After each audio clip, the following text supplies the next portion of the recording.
सांगा.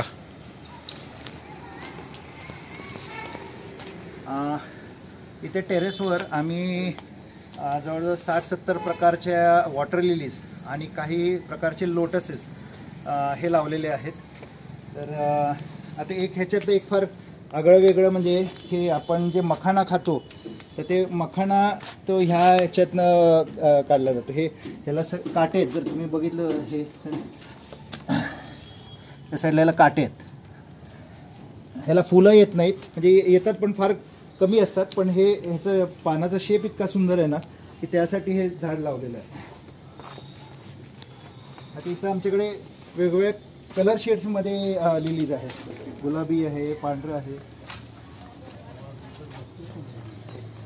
जेवढं ऊन जास्त तेवढं हे वॉटर लिलीज हे होतं.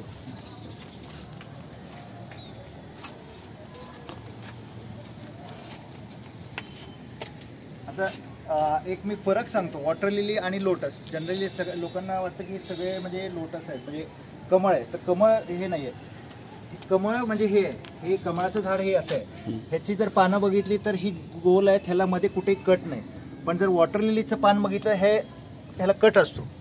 दुसरी गोष्ट, हे कमळाचं पान हे ह्याच्या पाण्याच्या लेवलच्या वर येतं. काही पानं वर येतात तिथे, पण वॉटर लिलीची सगळी जी पानं असतात ही त्या लेवलला, पाण्याच्या लेवललाच असतात. तसंच कमळ एकदा आलं ना तर ते 5-6 दिवस राहतं. पण वॉटर लिली ही एका दिवसापुरतीच मर्यादित असते, की त्याचा जीव हा एका दिवसापुरताच असतो. तर हे बऱ्याच लोकांना ह्याची कल्पना नाही, म्हणून मी मुद्दाम हे सांगेन. विक्रीला आणतात ते तसलंच असतं, एक दिवसामध्ये संपतं. तर विक्रीला जे येतं ना ते लोटसच नसतात. लोटस हे फार वेगळं आहे. आपल्याकडे जे येतं ना ते फक्त ती वॉटर लिली असते.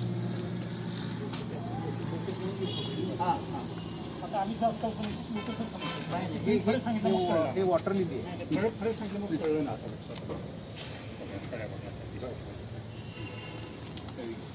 आणि लोटस कसं एकाद दुसरं येतं, फार रेग्युलरली येत नाहीत लोटस. वॉटर लिलीज एकदा चालू झाल्या ना की कंटिन्युअसली येत राहतं.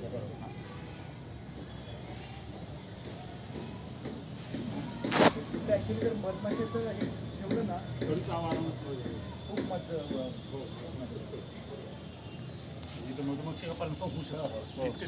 याच्या सगळ्यामध्ये गप्पी मासे आहेत, त्याच्यामुळे इथं डास वगैरेचा काही प्रादुर्भाव नाही आहे. तेच मी आता बघितलं, त्यांना सांगितलं की गप्पी मासे. हो.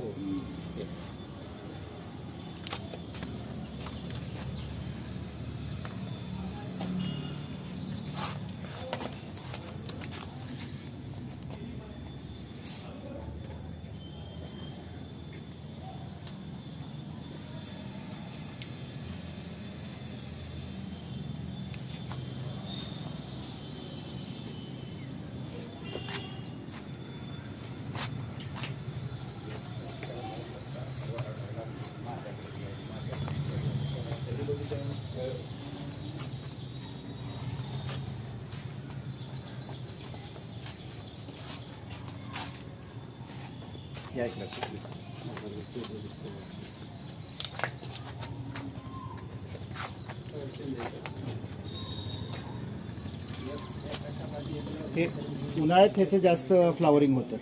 तसं म्हणजे ऊन जेवढं प्रखर ना तेवढं वॉटर लिलीज खूप जास्त फ्लावर करतात. हे आता लोटस आहे पहा. हे जे लोटस आहे मिनिएचर लोटस आहे. अजून 1-2 दिवसानंतर ते फुलेल. आणि लोटस हे काय की ते जास्त दिमागदार वाटतं. येतं कमी पण ते जास्त दिमागदार वाटतं. ते राहतं पण जास्त दिवस आणि त्यामुळं आपल्याला जास्त दिवस त्याचा आनंद घेता येतो. वॉटर लिली सकाळी उमलते आणि संध्याकाळी ती कोमेजते. आणि कोणाला म्हणजे जर वॉटर लिलीज वगैरे हे करायला लावायचे असतील तर आम्ही मदत करू शकतो त्यांना. कोणालाही आम्हाला गिफ्ट, आम्ही जनरली आता गिफ्ट देताना हे असंच काहीतरी हे देतो. म्हणजे कुठली वस्तू रूपात देण्यापेक्षा हे असे आम्ही छान सिरामिक पॉट्स आणतो आणि त्यात हे करतो. इनफॅक्ट जे मी सिरामिक आम्ही ज्यांच्याकडनं आणतो ना सिरामिक पॉट्स त्यांना पद्मश्री मिळालेली आहे. हां, ते बॉन्सायचे पॉट्स आम्ही आणतो. ते पंडितजी म्हणून आहेत, मुंबईला आहे. त्यांचं स्वतः स्टुडिओ आहे. त्यांचं ह्याचं म्हणजे काय म्हणतं एक्झिबिशन हे गोदरेज फॅमिलीवर होते. एवढे मोठे आर्टिस्ट आहेत ते. त्यांचं एक दालन आहे मुंबई इंटरनॅशनल एअरपोर्टवर.